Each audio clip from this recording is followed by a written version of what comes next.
La paz de Dios, amados hermanos, sea bienvenido a esta transmisión para dar continuidad con los puntos doctrinales de nuestra fe cristiana que vamos a iniciar dando lectura en la carta a los Efesios, en el capítulo 2, versos 20. Dicen las Sagradas Escrituras: edificados sobre el fundamento de los apóstoles y profetas, siendo la principal piedra del ángulo Jesucristo mismo. Nuestra fe cristiana responde precisamente a tres preguntas: ¿en qué creemos? ¿Por qué creemos? ¿Y para qué creemos? Ya se nos fue dicho esto por la mañana. Hoy vamos a continuar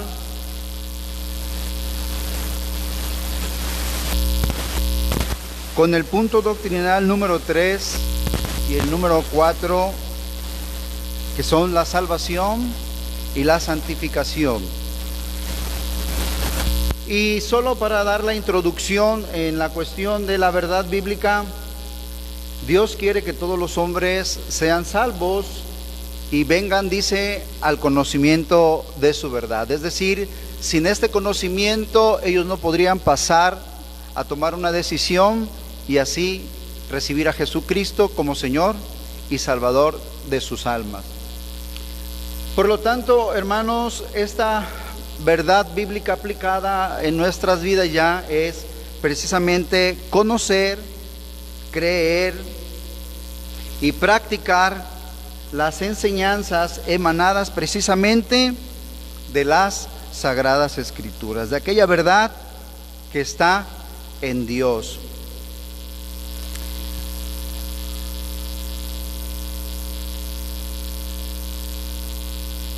Para ello voy a comentar un poco una triple necesidad que surge precisamente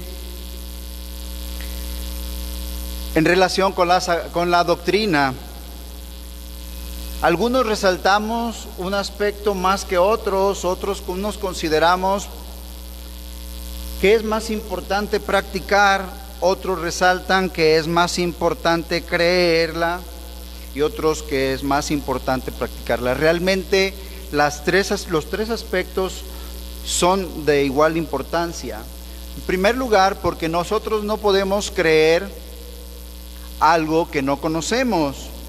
No podemos creer precisamente algo que no nos es propuesto al corazón para aceptarlo en nuestras vidas.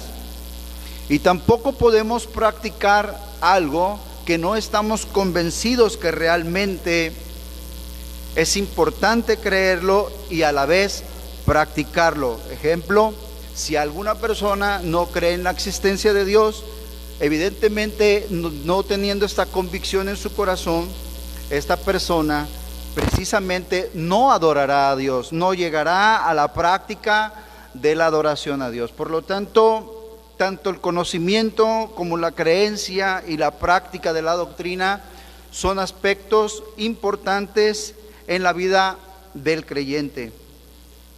Por otro lado, hermanos, la definición de doctrina que también nos fue dicha por la mañana, sí, por un lado encontramos doctrinas filosóficas, políticas y de toda índole, pero a la doctrina que nos estamos refiriendo en estos puntos doctrinales, hermanos, para definir nuestra fe cristiana, precisamente es al conjunto de enseñanzas de nuestro Señor Jesucristo y de sus apóstoles revelada en las Sagradas Escrituras y confirmadas a nuestras vidas precisamente por el Espíritu Santo.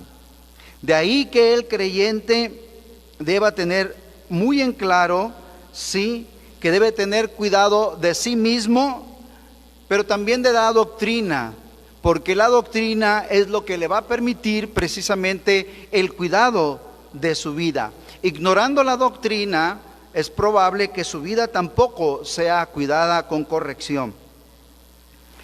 Pero no solo eso, sino que además tenemos una responsabilidad como cristianos, sí, para hablarla. De ahí la exhortación del apóstol Pablo a Tito, pero tú habla lo que está de acuerdo a la sana doctrina. Y aquí también pues resaltamos de ahí la importancia de conocerla, la importancia de creerla y la importancia también de practicarla.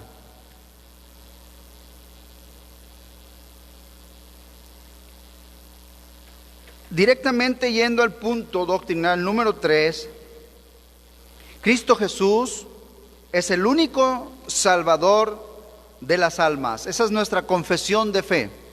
Creemos pues que Cristo Jesús, el Hijo de Dios, es el único que puede salvar el alma. Y esto efectivamente lo enseñan las Sagradas Escrituras. Como definición de salvación, confesamos que es el estado de liberación, es un estado triple, de liberación espiritual y de gracia y perdón, al que somos conducidos por el Dios único cuando por medio de la fe en el Señor Jesucristo somos aceptados en Él y hechos hijos de Dios. Por un lado, entonces, la salvación es que mi alma de un estado de muerte pasa precisamente a un estado de vida. De un estado de tinieblas pasa a un estado de luz. Por otro lado, también en una situación que caminamos fuera de la gracia de Dios, ahora de pronto nuestra alma está precisamente al amparo del Altísimo, y esta gracia precisamente viene en Cristo Jesús. Y finalmente el tercer estado de perdón es que realmente en Cristo Jesús encontramos perfecto perdón. Ahora lo contemplaremos en el desarrollo del punto, esto que decimos. Por otro lado, también, hermanos, confesamos que fue provista por Dios, viene de Dios, es decir,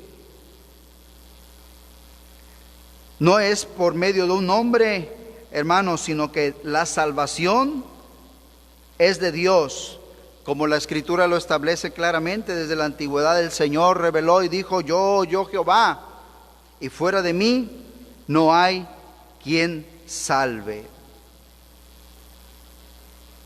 Y esto fue reconocido desde también, por ejemplo, el profeta Jonás, en su oración al estar en el vientre del pez: mas yo con voz de alabanza te ofreceré sacrificio, pagaré lo que prometí. Y finalmente reconoce algo en su corazón, en su vida, en su ser: la salvación es de Jehová.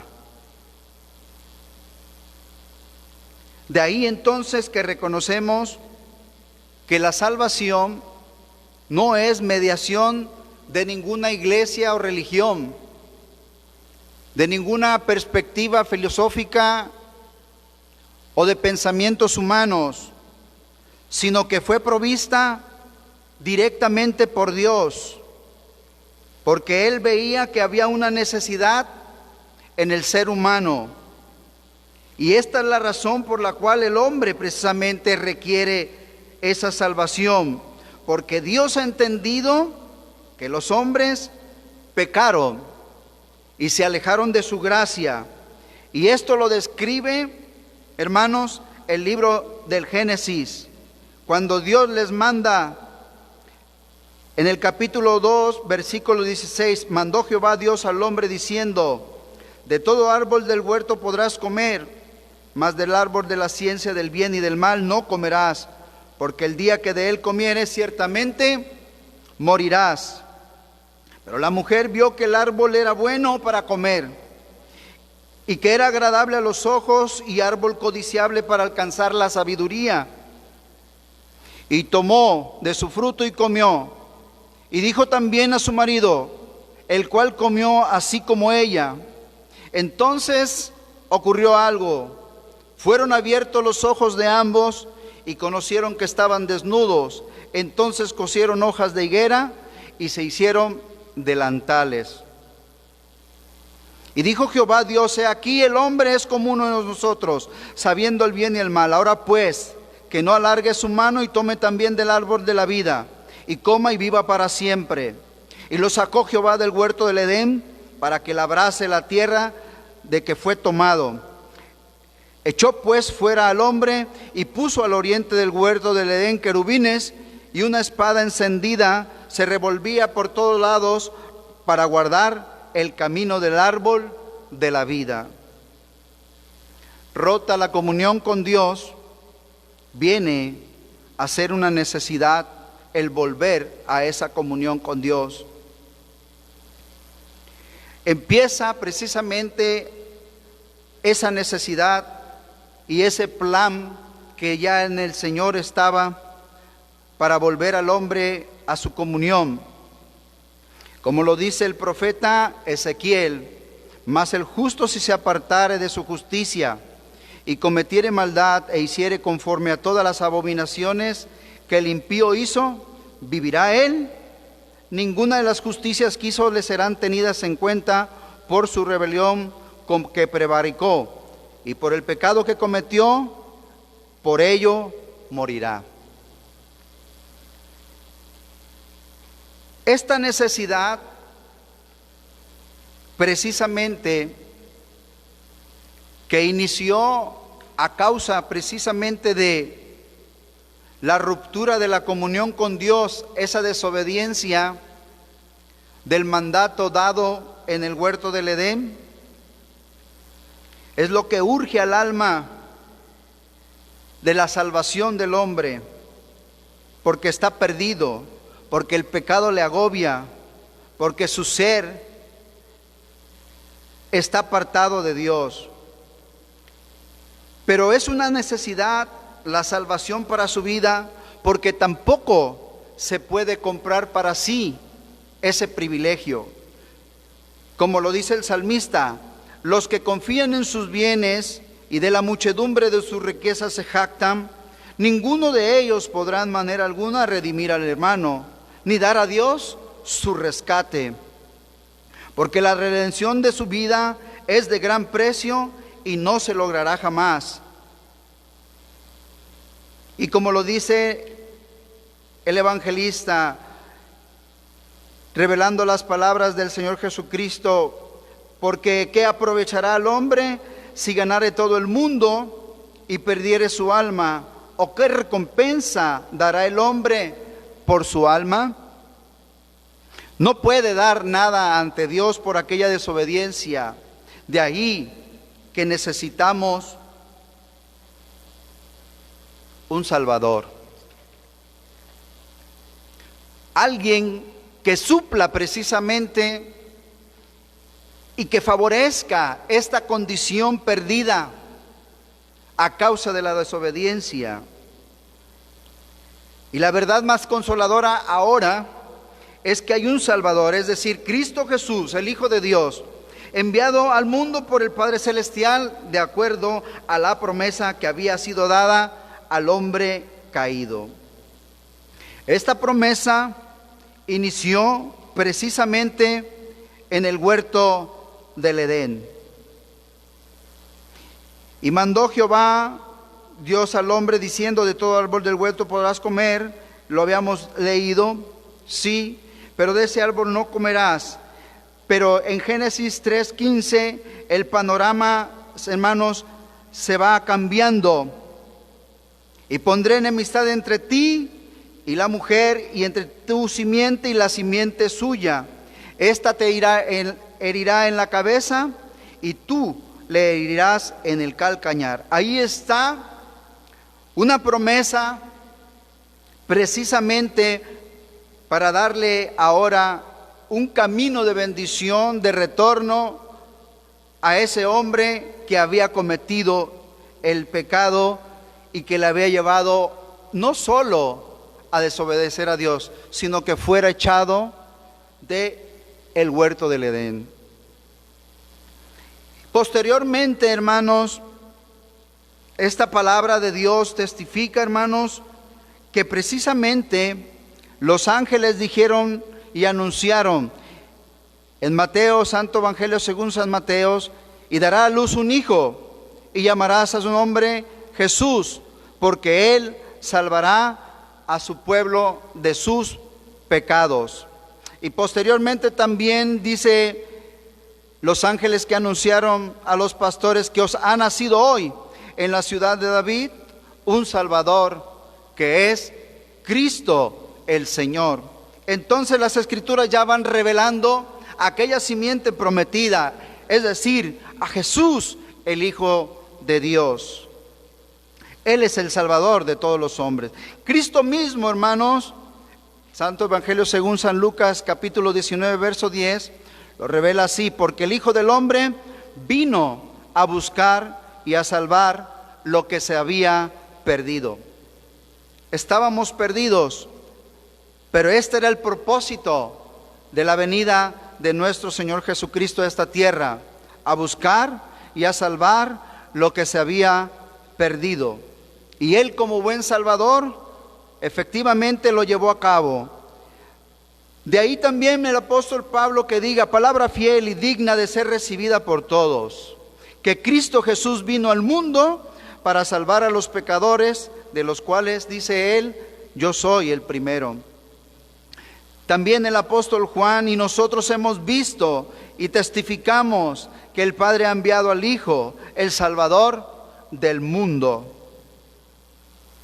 Nuevamente el apóstol Pablo a los romanos también le establece: mas Dios muestra su amor para con nosotros, en que siendo aún pecadores, Cristo murió por nosotros. Y finalmente en el Evangelio según San Juan, capítulo 3, versos 16, porque de tal manera amó Dios al mundo, que ha dado a su Hijo unigénito, para que todo aquel que en él cree no se pierda, mas tenga vida eterna. Entonces vemos que las Sagradas Escrituras, mientras que unos mueren sin esperanza, negando que el Salvador ya vino, negando que realmente hay un retorno a Dios, nosotros, por la gracia de Jesucristo, hemos creído que verdaderamente podemos tener vida y vida abundante. Y esta vida no se da por obras, como lo dijo el salmista: ¿qué podrá el hombre? ¿Qué rescate pagará? No por obras, para que ninguno se gloríe, porque por gracia sois salvos por medio de la fe, y esto no de vosotros, pues es don de Dios. No por obras, para que nadie, dice Efesios 2:9, para que nadie se gloríe. No puedo yo decir de mí mismo, he pagado a Dios mi rescate. No puede hombre alguno sentirse tranquilo con Dios y creer que por méritos propios alcanzó esa gloria y esa gracia en Jesucristo. No es así. Las obras vendrán después, como veremos en el punto de la santificación. Únicamente por Cristo, así lo claman las Escrituras. El siguiente día, dice el Santo Evangelio según San Juan 1:29, el siguiente día vio Juan a Jesús que venía a él y dijo: he aquí el Cordero de Dios que quita el pecado del mundo. Esto es maravilloso, porque ya le había sido revelado a Juan quién es el que quita y borra el pecado del mundo. El Cordero de Dios, la provisión divina en favor de nosotros los hombres. En el libro de los Hechos, el apóstol, dando, hermanos, las indicaciones por el Espíritu Santo, dice: en ningún otro hay salvación, porque no hay otro nombre bajo el cielo dado a los hombres en que podamos ser salvos. Ni Mahoma, ni Buda, ni algún otro iluminado puede tener este mérito, porque solamente aquel que fue dicho: este es mi Hijo amado, en el cual tengo complacencia. Su Hijo amado que derramó su sangre por nosotros. El apóstol Pablo, en la carta a los Efesios, en el capítulo 1, verso 7, establece que en Cristo tenemos redención por su sangre, el perdón de pecados, según las riquezas de su gracia. Por lo tanto, hermanos, hay un Salvador, uno solo, no dos ni tres, uno, Cristo Jesús, el Hijo de Dios. Dio su sangre por ti y por mí. Para entender un poco de la salvación, porque ciertamente dijimos por la definición, es un estado que ocurre al interior, en el alma, profundo, en el ser. Pero tenemos que tratar de entenderlo. ¿Qué es lo que ocurre? Ese triple estado espiritual de gracia y de perdón que hemos definido. Pues precisamente, hermanos, para que se dé esa salvación, primero fue necesario la muerte de Jesucristo para precisamente consumar la redención. Si en el huerto del Edén hubiesen reflexionado Adán y Eva y hubiesen pensado, creo que hicimos mal, volvamos donde Él nos puso, ya no era posible. Ya no iba a ser a su manera, sino a la manera de Dios. Es decir, tenía que consumarse, sí, la redención del hombre, pero ahora por precio. Ya no solamente como un deseo, sí, ese deseo, si de haberse en el corazón, tenía que verse cumplido precisamente por la consumación de la redención a través de la muerte de nuestro Señor Jesucristo. Ahora sí, ya puedo yo desear volver a Dios. Ahora sí, si mi corazón se ha arrepentido, como lo vamos a ver, entonces yo podré tener precisamente paz para con Dios por medio de Cristo Jesús. No es de otra manera, hermanos. Recordemos aquel momento del sacrificio en la cruz. Aquellas 7 palabras que siempre recordamos año con año. Entre esas expresiones, consumado es. Esa expresión que verdaderamente nos hace entender que la redención del hombre se estaba logrando en esa sangre derramada en esa cruz. Y finalmente también dice Él, en tus manos entrego mi espíritu. Voy al Padre, vuelvo al Padre, decía Él, vuelvo al Padre, cumpliendo su propósito, que su voluntad era siempre hacer la voluntad del Padre. Dice la Escritura, cuando Jesús hubo tomado el vinagre, dijo, consumado es, y habiendo inclinado la cabeza, entregó su espíritu. Y verá el fruto de su aflicción. Esa aflicción que en la cruz fue notoria, consumó aquella gracia, consumó aquel favor divino al hombre gratuito. No por sangre de machos cabríos, dice la Escritura, ni de becerros, sino por su propia sangre. Entró una vez para siempre en el lugar santísimo, habiendo obtenido eterna redención. Porque si la sangre de los toros y de los machos cabríos y las cenizas de la becerra rociadas a los inmundos santifican para la purificación de la carne, cuánto más la sangre de Cristo, el cual mediante el Espíritu eterno se ofreció a sí mismo sin mancha a Dios. Precisamente esa sangre limpiará vuestras conciencias de obras muertas para que sirváis, que dice, al Dios vivo. Así que por eso es mediador de un nuevo pacto, para que interviniendo muerte para la remisión de las transgresiones que había bajo el primer pacto, los llamados reciban la promesa de la herencia eterna, es decir, la vida eterna en Cristo Jesús, por su muerte. Esta parte en el proceso de la salvación le costó precisamente ese sufrimiento a Jesucristo. Él pagó tu precio.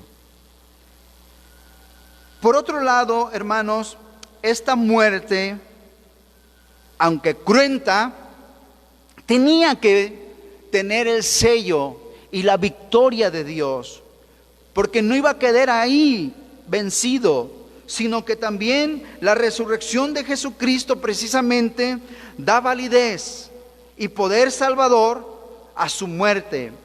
Es decir, como los ángeles nos recuerdan que a las mujeres que fueron, dice que y como tuvieron temor y bajaron el rostro a tierra, les dijeron: ¿por qué buscáis entre los muertos al que vive? No está aquí, sino que ha resucitado. Él vive. Por la mañana nos hablaban de la personalidad de Dios, y dentro de sus atributos está la omnisciencia y la omnipresencia. Él está presente en cada una de las actividades. Donde 2 o 3 estén congregados en mi nombre, su promesa es que estaría con nosotros. Hoy está con nosotros, porque no quedó en la tumba, resucitó de entre los muertos. Por eso, en su primer sermón, el apóstol Pedro, uno de los aspectos que resalta en su discurso, les dice: varones israelitas, oíd estas palabras. Jesús Nazareno, varón aprobado por Dios entre vosotros con las maravillas, prodigios y señales que Dios hizo entre vosotros por medio de él, como vosotros mismos sabéis, a este entregado por el determinado consejo y anticipado conocimiento de Dios, prendisteis y matasteis por manos de inicuos, crucificándole, el cual Dios levantó, suelto los dolores de la muerte, por cuanto era imposible que fuese retenida por ella. Qué maravilla para ese pueblo escuchar esas palabras, no palabras de reproche, sino palabras de que ahora, a pesar de que habían entregado al Hijo de Dios, de que le habían dado muerte al verdadero, Dios mismo le levantó con poder de entre los muertos. Y aún ellos tenían mayormente, precisamente, no solo por su muerte, sino aún por su resurrección, el perdón de pecados. Pablo, en su diálogo con Agripa, entre otras cosas, precisamente le quiere convencer de que acepte que Jesús, quien había de padecer de acuerdo a las enseñanzas de Moisés y los profetas, sí, dice en Hechos capítulo 26-23, que el Cristo había de padecer y ser el primero de la resurrección de los muertos para anunciar luz al pueblo y a los gentiles. Ante estas palabras, Agripa, conmoviéndose porque no le queda más otra más que reconocer, pero no tomar la determinación: por poco me persuades a ser cristiano, porque el poder de la muerte y resurrección de Cristo son una verdad en Dios que puede precisamente convertir el corazón del hombre, mudarlo en una nueva criatura. Y aunque esta palabra de la cruz, hermanos, para muchos es locura, a los que se pierden, pero dice el apóstol Pablo, pero a los que se salvan, esto es a nosotros, es poder de Dios. ¿De qué nos salva?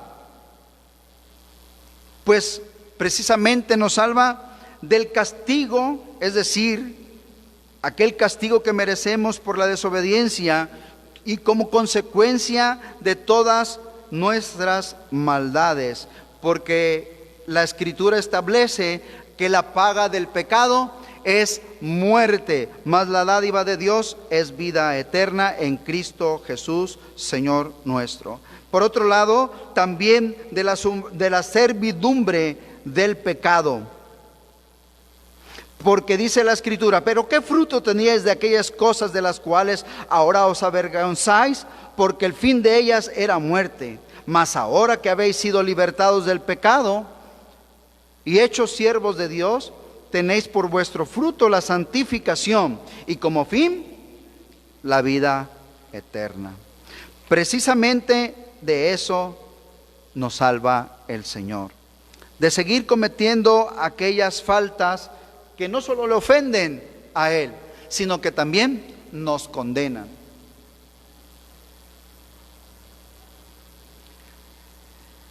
¿Qué se requiere entonces si ya entendimos que hay un Salvador y ya entendimos las consecuencias de nuestros pecados, pero ya entendimos que ahora hay vida en Cristo Jesús, en su muerte y sacrificio, pero también en su resurrección, lo que le da validez y poder para transformar el corazón?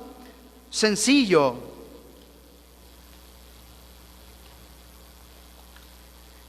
Arrepentimiento. Porque este arrepentimiento precisamente fue lo que el Señor Jesucristo empezó a compartirle a los hombres. Mateo 4:17 lo establece. Desde entonces comenzó Jesús a predicar y a decir: arrepentíos, porque el reino de los cielos se ha acercado. Y ese reino de los cielos precisamente se había acercado en la persona de nuestro Señor Jesucristo. Bautizaba a Juan en el desierto y predicaba el bautismo de arrepentimiento para perdón de pecados. Y salían a él toda la provincia de Judea y todos los de Jerusalén, y eran bautizados en el río Jordán, dice, confesando sus pecados. De ahí que entendemos que hay dos cosas que el hombre debe hacer. Esta es la parte que nos corresponde a nosotros: arrepentirnos, pero con aquel arrepentimiento que nos recuerdan las palabras del Señor, que un corazón contrito y humillado no lo desprecias tú. Es decir, también el salmista nos enseña: mi pecado te declaré y no encubrí mi iniquidad. Dije, confesaré mis transgresiones a Jehová, y tú perdonaste la maldad de mi pecado. El proverbista dice, Proverbios 28:13, el que encubre sus pecados no prosperará, mas el que los confiesa y se aparta alcanzará misericordia. De ahí que entendemos que debe ser un arrepentimiento sincero, debe ser un arrepentimiento profundo del corazón, ayudado por el mismo Espíritu que nos guía precisamente al reconocimiento de nuestras faltas delante de Dios. Porque no se puede dar este arrepentimiento si no estamos auxiliados precisamente por su palabra y por el Espíritu de Cristo Jesús, para que tenga aquella validez en Cristo. Un arrepentimiento que verdaderamente permanezca y que nos guíe a creer que Jesús es el Señor. Por otro lado, por ahí lo dice precisamente, también fe en el Señor Jesucristo. Y les dijo: id por todo el mundo y predicad el evangelio a toda criatura. El que creyere y fuere bautizado será salvo, mas el que no creyere será condenado. El que en él cree no es condenado, pero el que no cree ya ha sido condenado, porque no ha creído en el nombre del unigénito Hijo de Dios. Es decir, este arrepentimiento implica que has ofendido a la persona del Señor Jesucristo, y que en Él, solamente en Él, puedes tú obtener eterna redención.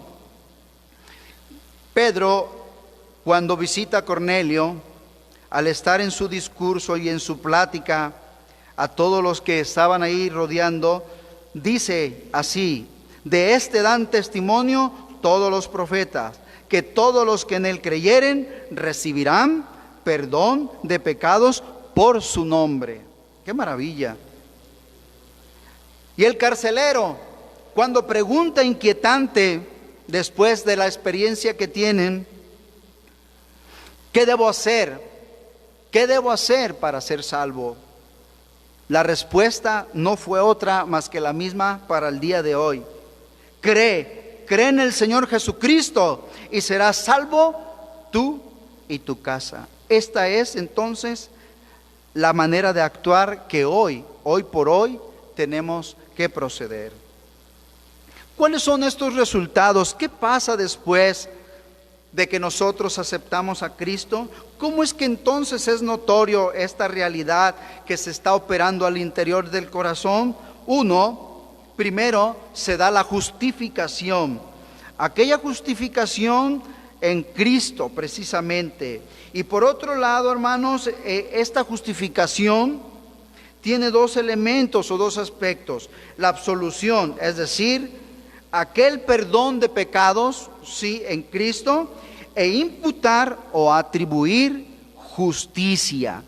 La absolución vemos diciendo así, dice Romanos 4:7, bienaventurados aquellos cuyas iniquidades son perdonadas y cuyos pecados son cubiertos por aquella sangre de Cristo que limpia de todo pecado. Es decir, Dios mismo perdona el pecado de tal manera que ya no hay nada que pagar delante de Él, porque Cristo pagó el precio. Y por otro lado, nos hace justos en Él.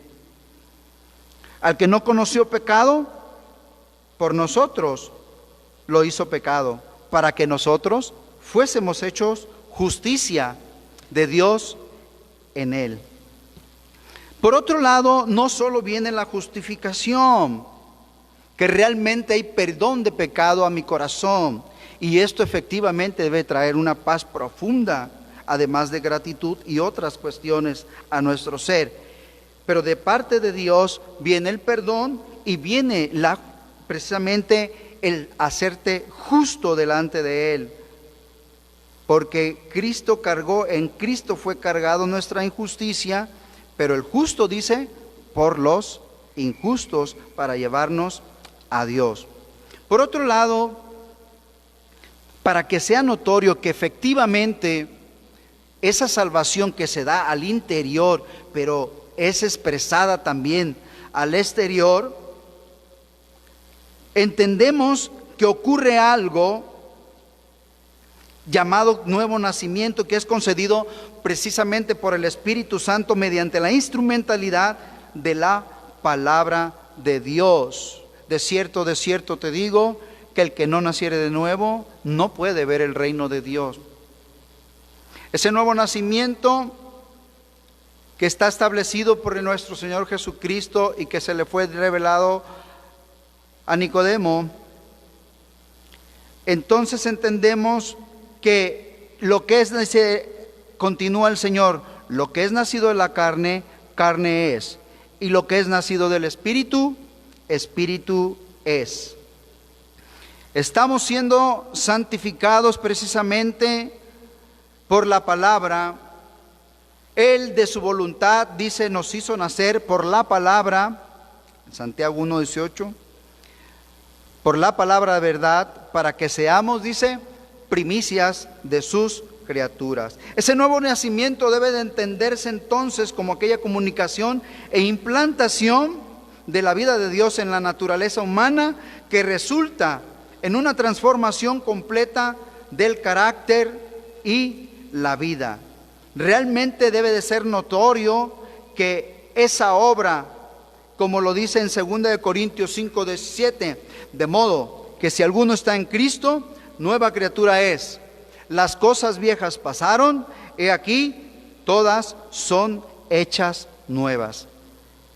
Como lo vamos a ver, viene la santificación y cada cosa se va transformando por medio de la palabra y por medio del poder del Espíritu Santo. Por último, en este punto de la salvación, diremos, ¿sí? ¿De qué nos salva?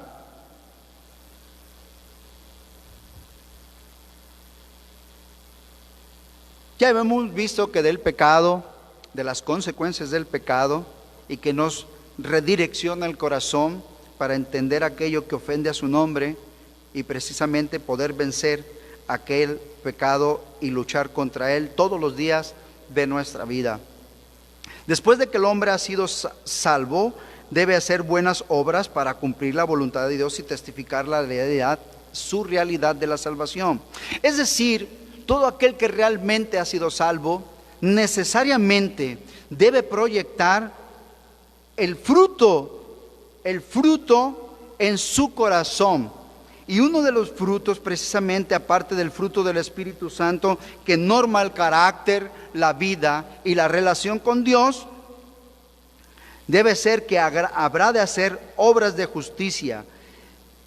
Dice en Efesios 2:9, no por obras para que ninguno se gloríe. Dice el 10, porque somos hechura suya, creados en Cristo Jesús para buenas obras, las cuales Dios preparó de antemano para que anduviésemos en ellas. Es decir, no podemos hacer obras, primero, para agradar a Dios, sino como consecuencia de nuestra salvación, aquellas obras que Dios mismo preparó, debemos llevarlas a cabo y cumplirlas, porque así es la voluntad de Dios, que andemos en vida nueva y haciendo aquellas obras que Él mismo preparó para que nosotros anduviésemos en ellas. No podemos hacer obras previamente si no conocemos al Señor de las obras. De ahí que una vez siendo conocidos por el Señor de las obras y nosotros habiendo aceptado nuestro corazón, entonces sí, nuestro corazón entenderá que voluntariamente debemos dirigirnos a esa nueva vida consistente en andar en sus caminos de amor. En esto, hermanos, terminamos precisamente el punto de la salvación, que precisamente la salvación se nota, debe verse, porque es una realidad. Si no fuera una realidad, entonces pues precisamente se vería todo lo contrario. Pero cuando la persona precisamente ha sido alcanzada y realmente Dios le ha dado salvación en Cristo Jesús, será notorio en carácter, en conducta y también en obras.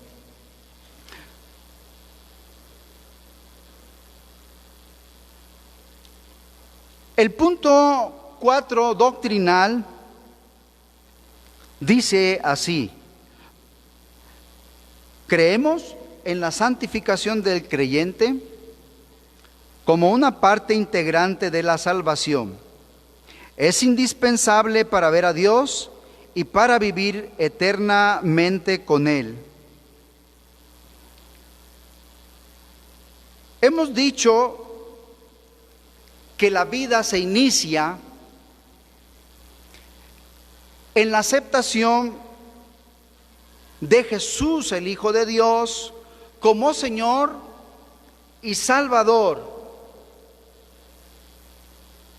Pero esta vida precisamente no solo es receptora de esa gracia divina por aquella sangre derramada en la cruz del Calvario,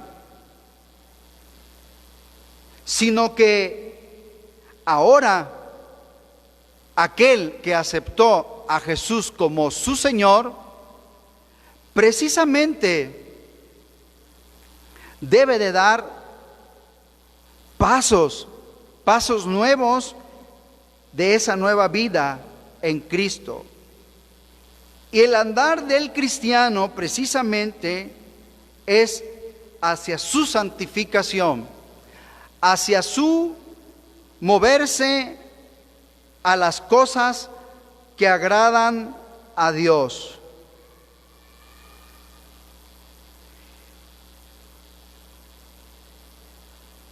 Por lo tanto, vamos a empezar a decir que santo o santidad a veces se ha definido de manera incorrecta o se le ha entendido mal, de tal manera que algunos piensan que solo para ser santos es irse allá a unas cuevas, lejos, en la meditación, en la contemplación de la vida y de reflexiones, por más sanas que éstas fueran. Otros piensan que solamente la santidad es para ciertos hombres porque tienen, parece ser, cierta preferencia de parte de Dios y solo en ellos puede ocurrir esta realidad espiritual de la santidad. Pero no es así. La santidad es para todos, para todo aquel que precisamente ha aceptado a Jesús como su Señor. Y esto lo entendemos desde el libro del Levítico, porque la santidad precisamente no nace de una ideología humana o de preceptos religiosos o de buenas intenciones, sino más bien fluye precisamente de la personalidad de Dios, porque Él es santo. Habló Jehová a Moisés diciendo: santificaos pues y sed santos, porque yo Jehová soy vuestro Dios. Por lo tanto, la santidad la debemos entender en relación con Dios, porque solamente en esencia y en naturaleza Él es santo. Pero la realidad es que todos nosotros, ahora como creyentes, estamos precisamente llamados a imitar a Dios y a imitarle precisamente en este aspecto moral divino. De ahí que el apóstol Pablo, cuando escribe a los romanos, dice así: a todos los que estáis en Roma, amados de Dios, llamados a ser santos, gracia y paz a vosotros, de Dios nuestro Padre y del Señor Jesucristo. Por lo tanto, debemos entender primero que la santidad está relacionada con la personalidad de Dios en su aspecto de santidad. No como el ideal humano o la búsqueda religiosa de las contemplaciones humanas, no, sino que el hombre ha de imitar a Dios en su moralidad. En Apocalipsis 22:1 entendemos pues que dice la Escritura: después me mostró un río limpio de agua de vida, resplandeciente como cristal, que salía del trono de Dios y del Cordero. Entonces entendemos que la santidad emana de Dios. De ahí debemos beber, de ahí debemos tomar ejemplo para que nosotros seamos santos. Por lo tanto, debe de entenderse como una separación o ser apartado para vivir a Dios y para servirle a Él. Santificar también significa ser santo. Apocalipsis lo leímos 22:1, que de ahí emana precisamente de Dios la santidad. Purificamos nuestros corazones, purificar nuestra vida en Él. Se entiende, dice, como una vida de perfección, entonces moral. Pedro nos lo recuerda nuevamente aquello que fue dicho por Moisés: sino como aquel que os llamó es santo, sed santos también vosotros, santos en toda vuestra manera de vivir, porque escrito está: sed santos porque yo soy santos. Entonces entendemos que no es la indicación de un pastor, que no es la indicación de una iglesia, que no es que nosotros atendamos el mandato de un hombre, sino que Dios mismo está demandando santidad. Dios mismo está demandando santidad, porque es indispensable para el que ha aceptado a Jesús como su Señor, como su Salvador, sí, que esta santidad esté operante en su corazón. porque esta va a ser proyectada, sí, hacia el interior. Muchos nos peleamos y discutimos si dónde está la santidad. Pues al corazón.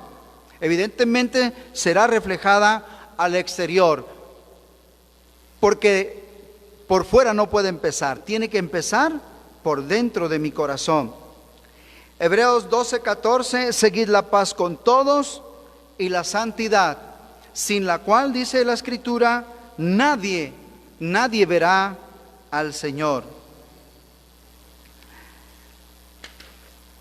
Podemos decir algunos aspectos de la santidad que es posicional, porque comienza precisamente desde que el hombre cree en Jesucristo y es regenerado precisamente por el Espíritu Santo. Es decir, Dios me coloca en una situación, sí, de santo, precisamente por la obra interna del Espíritu de Dios.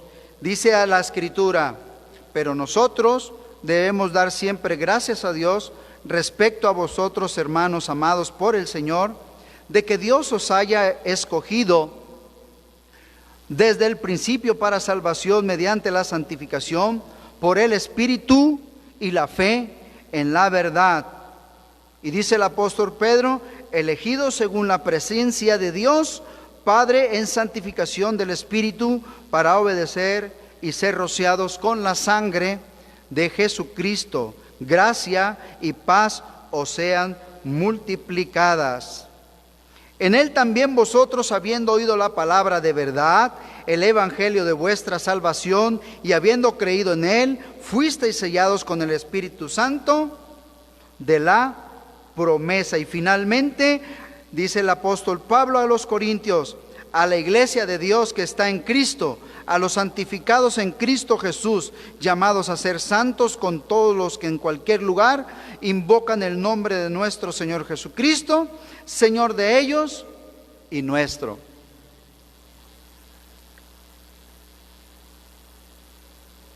Viviendo una vida de pecado, de maldad, de continuo al mal, eligiendo siempre antes lo malo que lo bueno, y ocurre precisamente que es presentado el Evangelio de Cristo, y ayudados por el Espíritu Santo para recibir esa gracia, el hombre que le recibe precisamente es situado, es colocado en otro estado o condición, de tal manera que empieza a engendrarse en él aquel carácter moral de vida que Dios mismo, es decir, el Espíritu Santo, le empieza a generar en su corazón cuando le hace precisamente nueva criatura. De ahí que decimos que es situacional o posicional, me coloca en un estado nuevo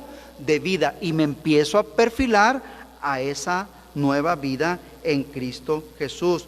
Por eso decimos que a la vez también es práctica, pero también es progresiva, es decir, que no solo es ese instante y momento de la nueva vida que se ha generado en mí, sino que yo en mi andar de vida, como lo dice la Escritura, que la senda del justo es como la luz de la aurora, que va en aumento hasta que el día es perfecto. Por eso también Hebreos, el texto que leímos, dice que sigamos la paz con todos, pero también dice que sigamos la santidad con todos, sin la cual, dice, nadie verá al Señor.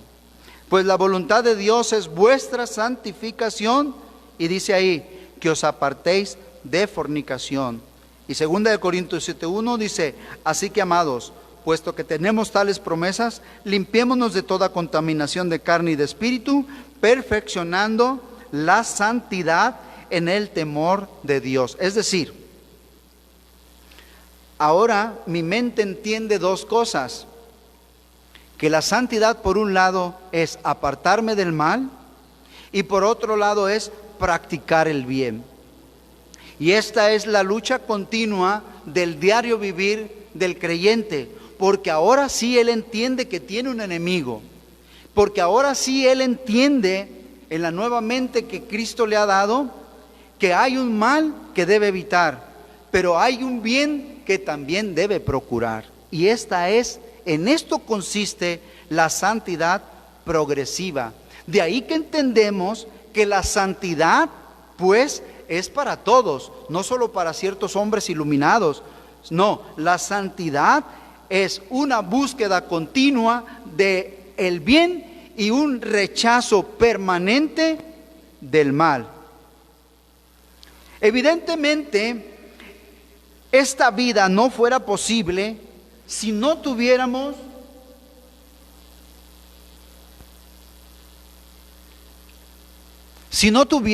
precisamente el auxilio del Espíritu Santo.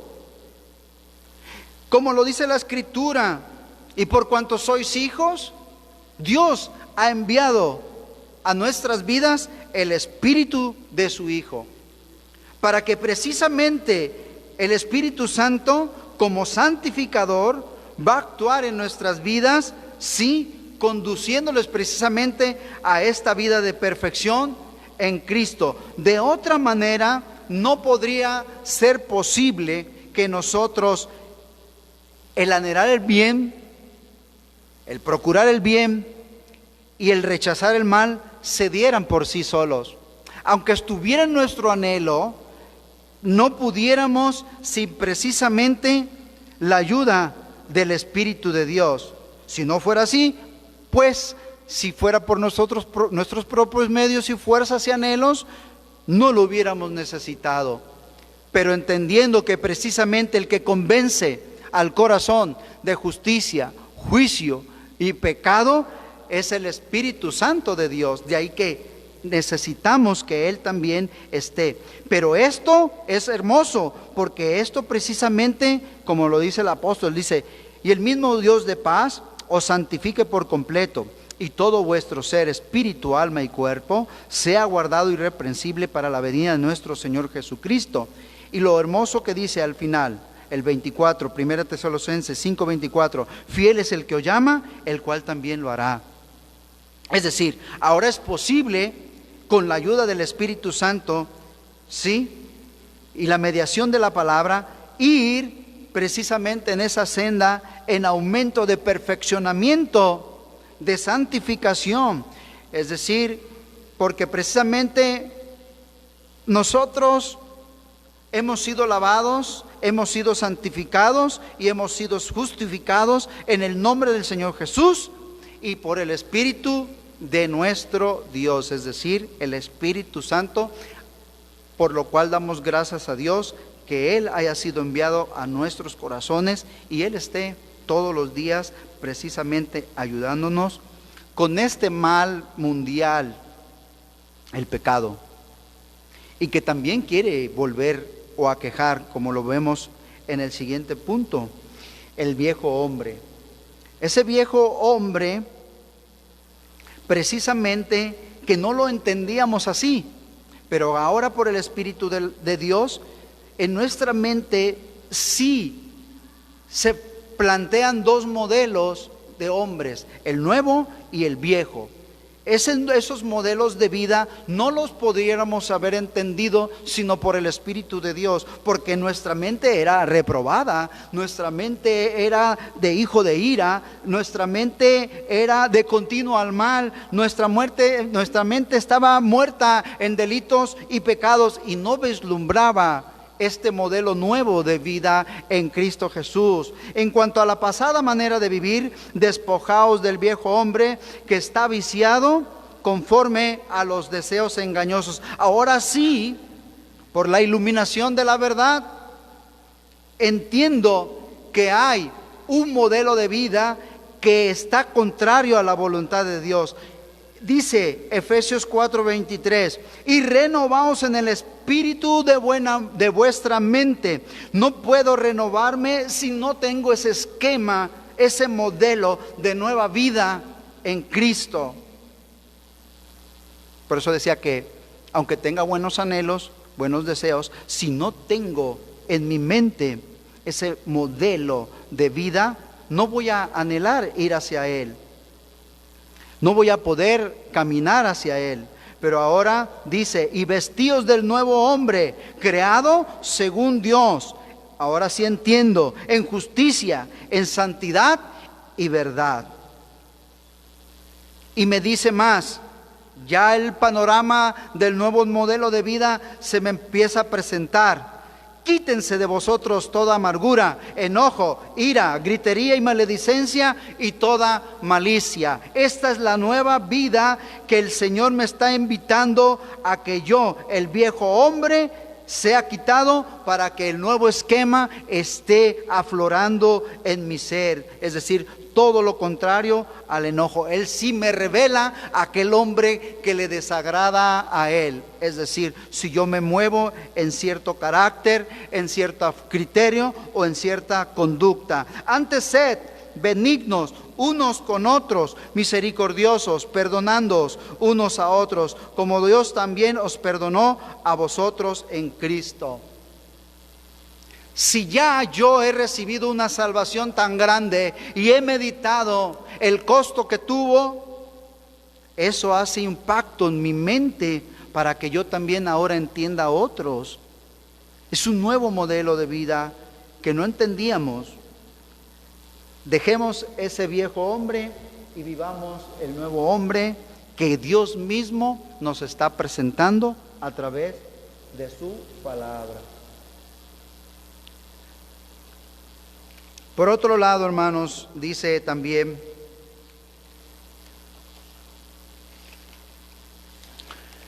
el creyente debe crucificar la carne con sus pasiones y deseos para lograr el progreso en la santificación.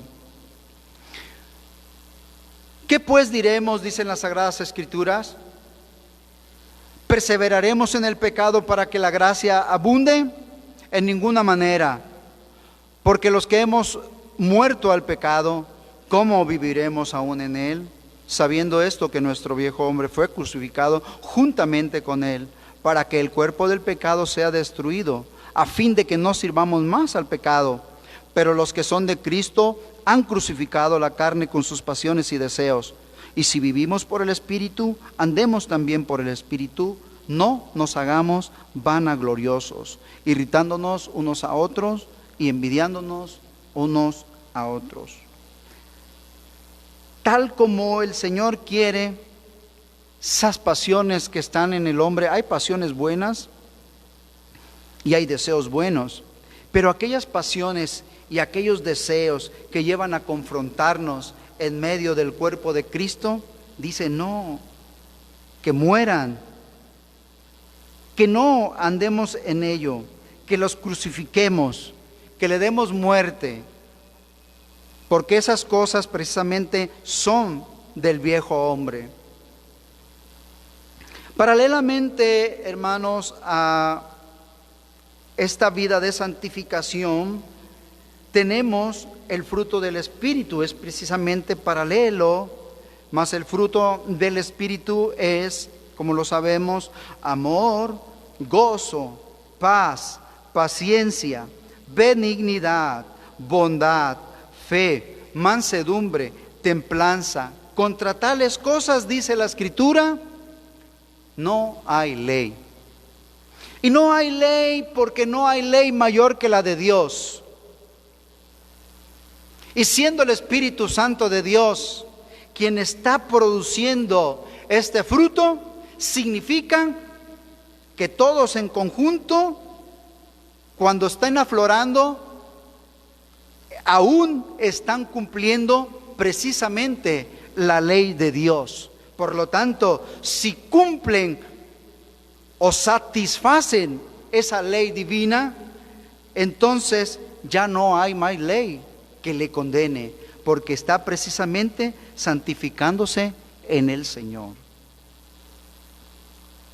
Pero esta santidad, precisamente como dijimos, debe de ser práctica, debe ser notoria, debe de ser de bendición en nuestro hogar y en la familia. De ahí que pues nos llamen mucho las Escrituras también que al seno familiar, en las relaciones matrimoniales, esta santidad sea notoria. Dijimos que la santidad va en dos sentidos: evita el mal y practica el bien. De ahí que todos los resultados en el hogar que veamos mal tienen que ver mucho con la santificación, porque precisamente santidad es practicar el bien y no hacer el mal. Así también los maridos deben amar a sus mujeres como a sus mismos cuerpos. El que ama a su mujer, a sí mismo se ama. Porque nadie aborreció jamás a su propia carne, sino que la sustenta y la cuida, como también Cristo a la iglesia. Pues la voluntad de Dios es vuestra santificación, que os apartéis de fornicación, que cada uno de vosotros sepa tener su propia esposa en santidad y honor, no en pasión de concupiscencia, como los gentiles que no conocen a Dios. ¿Vio por qué dice que no conocen a Dios? Porque no tienen el modelo de vida, porque no entienden aquello que le desagrada a Dios, ni aquello que le agrada a Dios. Y de ahí que la concupiscencia les arrastra por donde su corazón y su mente les guía. Pero ahora nosotros tenemos una guía, el Espíritu Santo de Dios. Él nos guía a toda verdad, Él nos guía a toda justicia, Él nos guía a todo amor, a toda paciencia. Y esto, bueno, sea practicado. Dice: absteneos de toda especie de mal. Que enseñen a las mujeres jóvenes a amar a sus maridos y a sus hijos, a ser prudentes, castas, cuidadosas de su casa, buenas, sujetas a sus maridos, para que la palabra de Dios no sea blasfemada. Hijos, obedeced en el Señor a vuestros padres, porque esto es justo. Honra a tu padre y a tu madre, que es el primer mandamiento con promesa, para que te vaya bien y seas larga vida sobre la tierra. Todo esto a veces lo tratamos en el lado de la obediencia. Pero si la santidad no está actuando en el corazón, es de ahí que la obediencia no tenga poder para actuar. Porque la santidad es lo que me está dictaminando precisamente lo que es malo y lo que es bueno. Y por lo tanto, mi voluntad se inclinará precisamente o a obedecer a Dios o a desobedecerle. Y vosotros, padres, dice finalmente, hermanos, no provoquéis a ira a vuestros hijos, sino criadlos en disciplina y amonestación del Señor. Dios tenga bien, hermanos, concedernos esta bendición de que llevemos cabalmente a una práctica amorosa en la familia, en el hogar. Dios quiere ayudarnos en todo esto porque Él mismo nos llamó a santificación. Y si Él nos llamó, dice que fiel es Él y Él hará posible aquello que quiere de nosotros. No nos llamó para dejarnos igual, no nos llamó para condenarnos, no, sino para que nosotros nos perfeccionemos en Cristo Jesús. Es posible ahora porque está Dios con nosotros, hermanos. Finalmente, hermanos, uno de los aspectos, sí, es el externo. No ahondaré, mucho se ha hablado de esto y bueno, sería otro tema porque solo leeré los textos. Dijimos que la santidad está primeramente al interior porque ahí es donde obra el Espíritu de Dios, y evidentemente esa santidad interna me llevará mediante mi raciocinio y mi comprensión de ese nuevo modelo de vida a una vida también exterior. Esto es entendible. Solo leeré: no vestirá la mujer traje de hombre, ni el hombre vestirá ropa de mujer, porque abominación es a Jehová tu Dios cualquiera que esto hace. Asimismo que las mujeres se atavíen de ropa decorosa, con pudor y modestia, no con peinados ostentosos, ni oro, ni perlas, ni vestidos costosos, sino con buenas obras, como corresponde a mujeres que profesan piedad. Interprete: si el Espíritu de Dios está en su corazón, entenderá lo que el mismo Espíritu ha dicho en estas palabras. Romanos 12:2: no os conforméis a este siglo, sino transformaos por medio de la renovación de vuestro entendimiento, para que comprobéis cuál sea la buena voluntad de Dios, agradable y perfecta. Dios te va a guiar a la perfección, siempre, es decir, a la santidad. Si el corazón se está desviando y se está interpretando, entendiendo una cosa como no es como Dios mismo la ha dado a entender, entonces se podrá aceptar que mi corazón se está desviando de lo que Dios mismo quiere por donde yo vaya. Por último, dice a los hombres, la naturaleza misma os enseña que el varón le es deshonroso dejarse crecer el cabello. Y no solo eso, por eso decíamos, es el aspecto externo. Pero todos los actos, como vimos allá la definición, la santidad, o sea, es decir, el móvil es lo que más ve, el móvil del pecado. No solo es un acto externo, sino que qué intención trae mi corazón. Y en esto dice la Escritura, examínese cada uno mismo, cada uno que nos examinemos.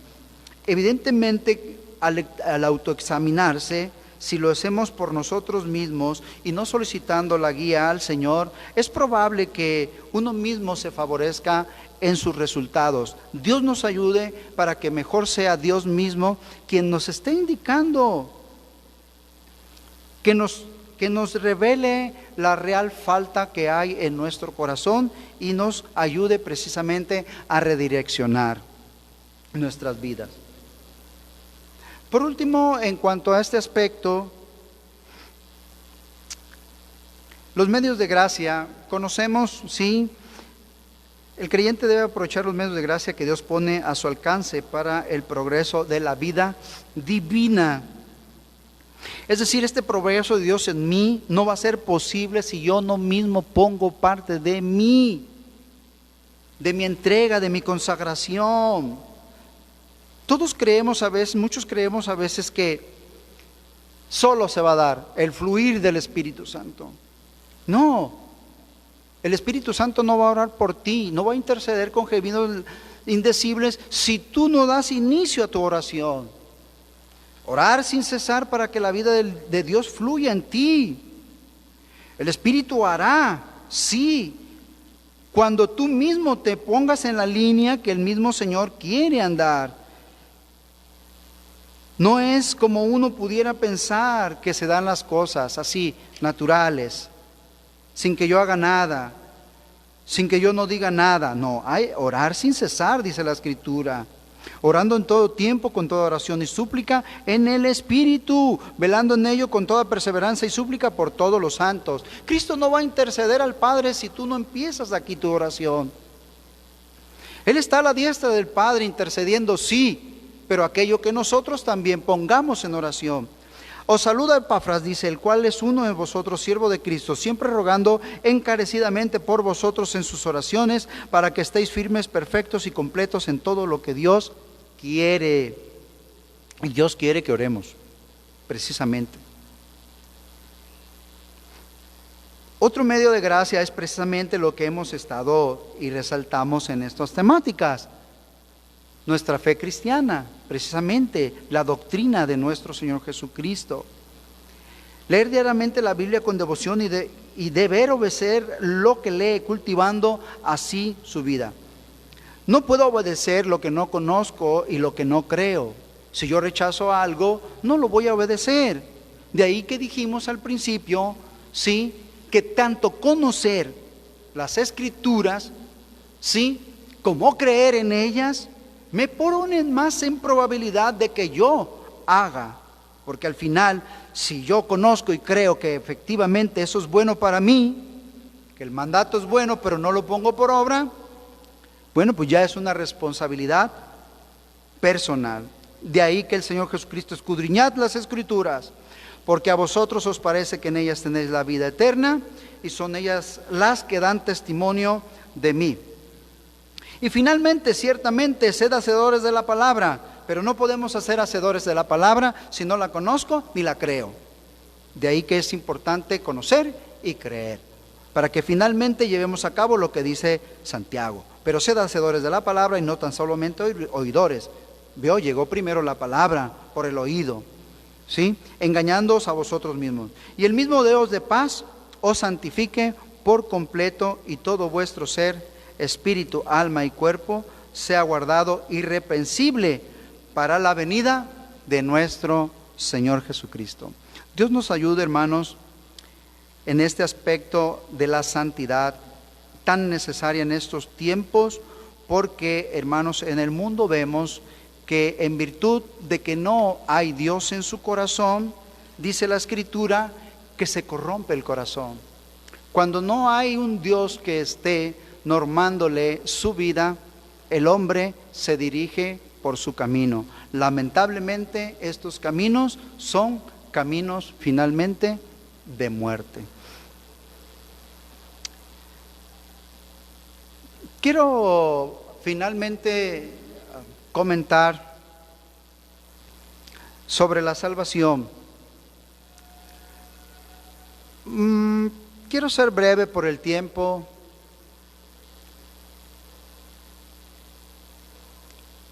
Me inquieta mucho esta parte, pero me pide que añada un poco testimonial.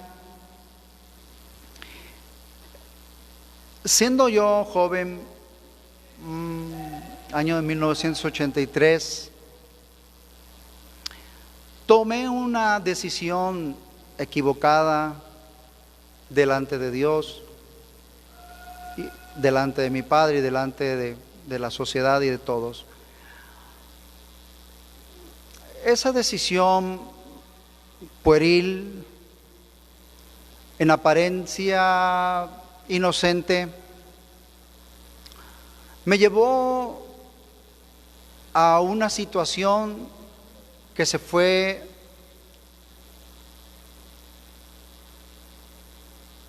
agravando. Siendo un adolescente, en reunión con compañeros adolescentes,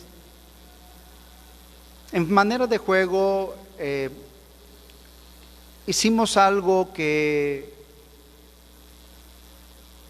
son propias de las supuestas curiosidades juveniles.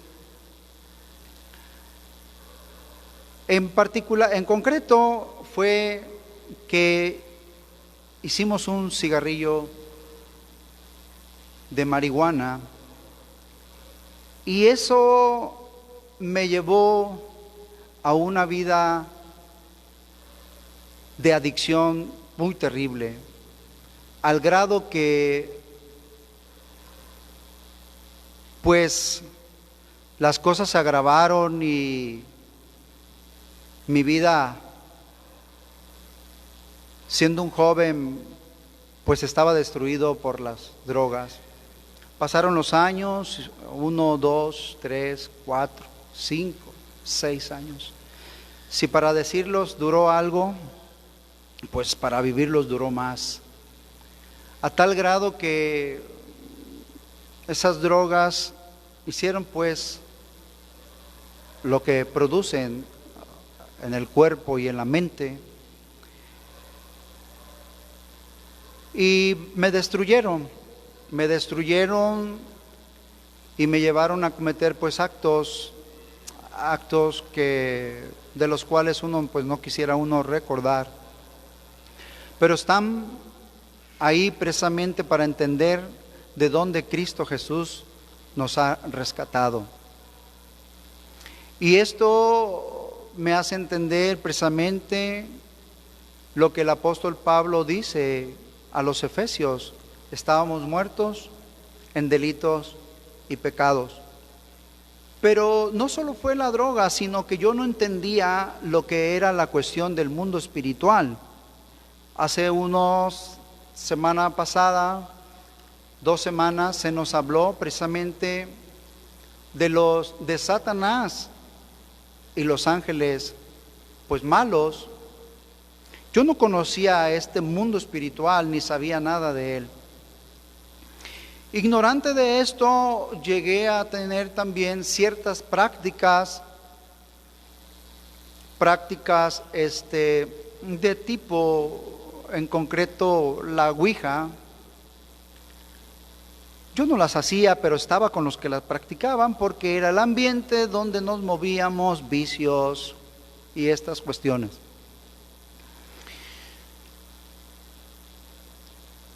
Esto hizo que, esto ya lo entiendo ahora, efectivamente, en ese momento no lo entendía, porque yo empecé a ver cosas en mi corazón y en mi mente, no sabía lo que me ocurría. Yo pensaba que yo le atribuía a que las drogas ya me habían rebasado. Pero un día me hablaron de Cristo Jesús, hermano, que ahora ya sé que es el hermano Juan. En el jardín me habló y me invitó de aquí, Las Joyas, me dijo, en el templo lo invito. Y yo le acepté su invitación. Cuando yo entré a este lugar, mi vida empezó a tener una lucha espiritual que ahora conozco, que es espiritual. Porque mi vida mi cuerpo se empezó a estremecer y a reaccionar y a convulsionar y a tener unas reacciones pues que cotidianamente yo no tenía.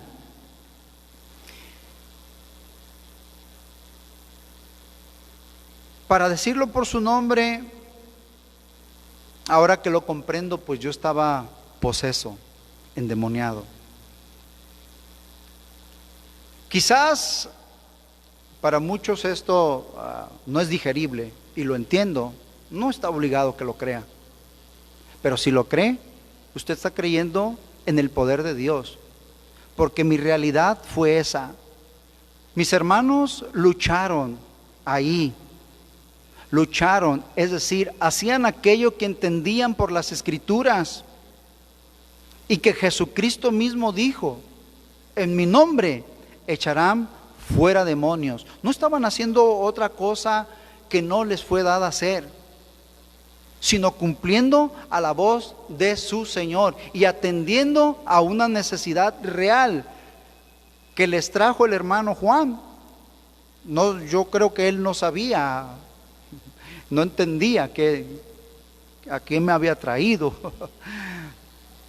Pero doy gracias a Dios que aquí precisamente Cristo Jesús me libertó. Me libertó porque sentí realmente cuando algo salió de mí.